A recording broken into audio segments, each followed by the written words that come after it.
Bonjour à tous et à toutes, le numéro 495 de la Tribune des Travailleurs vient de sortir. À la une du journal cette semaine, il est temps de constituer une unité forte pour garder la Sécu. Cette parole, c'est celle d'une militante syndicale qui a participé à la réunion de 85 militants syndicaux, des militants de la CGT, de Force ouvrière, de FSU, de Sud, qui ont participé à cette réunion à titre personnel. Ce sont tous des signataires de l'appel pour l'action commune pour l'abrogation de la réforme des retraites. Ils se sont retrouvés le 10 juin à Paris et de cette réunion est sorti un appel dont nous parlions dans notre précédent numéro intitulé « Ne touchez pas à la sécurité sociale de 1945 » parce que, en effet, le gouvernement entend remettre en cause la sécurité sociale dans son plan pour financer le budget militaire, l'augmentation du budget militaire, des éléments sur lesquels nous étions revenus dans les précédents numéros de la Tribune des Travailleurs, ainsi que dans nos précédentes vidéos des semaines passées, vers lesquelles je vous renvoie si vous voulez en savoir plus. Nous avons choisi de mettre en avant dans l'ouverture du journal ce dialogue entre des militants syndicaux de toute tendance qui posent le problème de l'unité, aussi bien dans les bagarres qu'ils peuvent mener localement sur leur lieu de travail, mais aussi la question de l'unité plus large, des mouvements d'ensemble qui permettra d'imposer la satisfaction des revendications et notamment la protection de la sécurité sociale, conquête ouvrière de 1945. Pour nous, ce compte-rendu constitue aujourd'hui un outil important de discussion entre militants pour aider à la bagarre, pour l'unité, pour la défense des revendications. Et je reviendrai surtout sur les éléments d'actualité internationale, notamment sur un appel publié dans le numéro de cette semaine.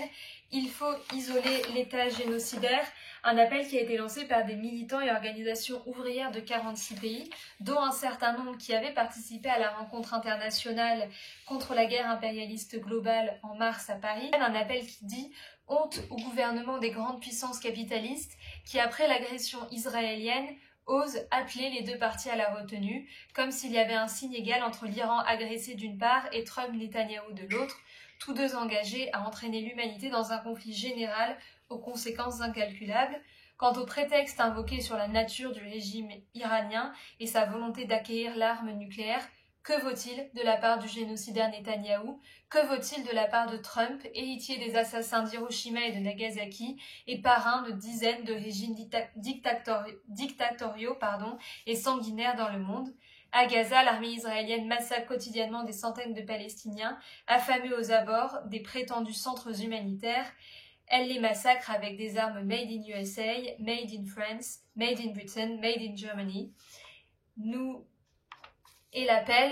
revient sur une exigence, l'exigence que tous les gouvernements rompent immédiatement leurs liens diplomatiques, politiques, militaires, économiques et commerciaux avec Israël afin d'isoler l'État génocidaire et de le mettre hors d'état de nuire.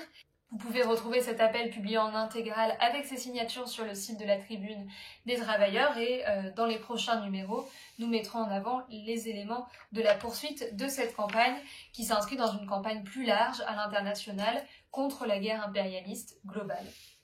Un autre élément phare du journal cette semaine, les images des plus de 2100 rassemblements qui ont eu lieu le samedi 14 juin à travers tous les États-Unis. Des millions de manifestants dans la rue contre Trump, contre sa politique, d'une part notamment pour protester contre la dérive autoritaire de Trump qui accentue et multiplie les rafles de migrants, qui a fait envoyer la garde nationale à Los Angeles et qui mène une politique anti-ouvrière sur tous les aspects, que ce soit dans les coupes pour l'éducation, que ce soit dans les coupes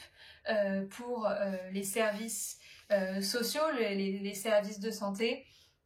Les travailleurs et jeunes américains étaient présents, plusieurs millions, on parle de 4 à 6 millions, voire selon certaines estimations de 11 millions de travailleurs dans la rue, et à noter notamment la présence dans ces manifestations de cortèges syndicaux, les syndicats qui, comparés aux précédents rassemblements qui ont eu lieu depuis le retour de Trump à la Maison-Blanche, se sont emparés un peu plus largement de cet appel à manifester. On retrouve aussi dans les manifestations, sur les pancartes, sur les banderoles, des slogans en soutien à la Palestine, des slogans qui demandent l'arrêt des bombardements en Iran. Voilà quelques-uns des éléments que vous pouvez retrouver dans ce numéro de la Tribune des Travailleurs, que vous pouvez vous procurer